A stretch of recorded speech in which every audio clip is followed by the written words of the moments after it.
খোলা আসলে জেনারেল বলে কোনো আইন নেই, তবুও গার্মেন্টস শ্রমিকদের জেনারেল ডিউটি করায় মালিকরা ঈদের ছুটি দেওয়ার জন্য। এখন বাংলাদেশে একই দেশে আমরা বসবাস করি, গার্মেন্টস সেক্টরের বাইরে যারা প্রাইভেট সেক্টরে সরকারি সেক্টরে চাকরি করে তাদের অলরেডি 10 দিন সরকারি ছুটি ঘোষণা করছে। আমার গার্মেন্টস শ্রমিক ভাই বোনেরা 5 দিন 7 দিন 10 দিন ছুটিতে যাবে। ছুটিতে যাওয়ার আগেই মালিকরা 5 দিন জেনারেল খাটায় আর 5 দিন সরকারি ছুটি দেয়। এই সুবাদে ওনারা 10 দিন ছুটি পায়। ঠিক আছে, একই সাথে গত ঈদে খুবই দুঃখজনকভাবে অনেকগুলো দুর্ঘটনা ঘটছে।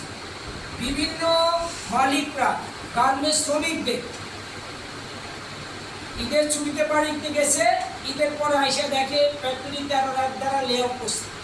অনেক শ্রমিকের ক্ষতিপূরণ সহ টাকা ঢুকে দিয়ে মালিকরা ব্ল্যাক লিস্টে রাখছে, অন্য কোথাও চাকরি পাইতেছে না। আমরা এই কালো আইন, এই ব্ল্যাক লিস্ট নামে যে কালো অধ্যায় আছে, আমরা অবশ্যই বিজিএম সহ যে কালো আইন আছে ব্ল্যাক লিস্ট, এটা অবশ্যই প্রত্যাহার করে নিতে হবে।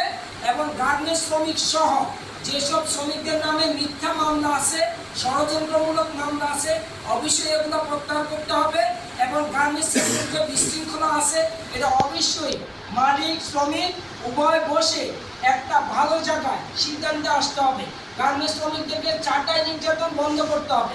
অন্যথায় এই গার্মেন্টস সেক্টরে যে শ্রমিকদের যে কল্যাণ, আজকে 84% বৈদেশিক মুদ্রা অর্জনকারী এই প্রতিষ্ঠান গার্মেন্টস সেক্টর, সেই 84% মুদ্রা অর্জনকারী শ্রমিকরা এই গার্মেন্টসে চাকরি না করে, এই দেশের শিল্পে চাকরি না করে তারা জর্ডান, মরিশাস সহ বিভিন্ন দেশে ভালো সম্মানিতে এরা চলে যাবে। আমরা বিজিএম সহ শ্রম দপ্তর, শ্রম মন্ত্রণালয়, শ্রম অধিদপ্তর সহ সকলকে অনুরোধ করে বলবো, গার্মেন্টস সেক্টরে অবশ্যই শ্রমিকদেরকে চাকরির নিশ্চয়তা দিয়ে শ্রমিক ছাঁটাই নির্যাতন বন্ধ করে অবশ্যই প্রতিষ্ঠান পরিচালনা করতে হবে। এই আহ্বান রেখে এখানে উপস্থিত হওয়ার জন্য সবাইকে ধন্যবাদ। আসসালামু আলাইকুম ওয়া রাহমাতুল্লাহি ওয়া বারাকাতুহু।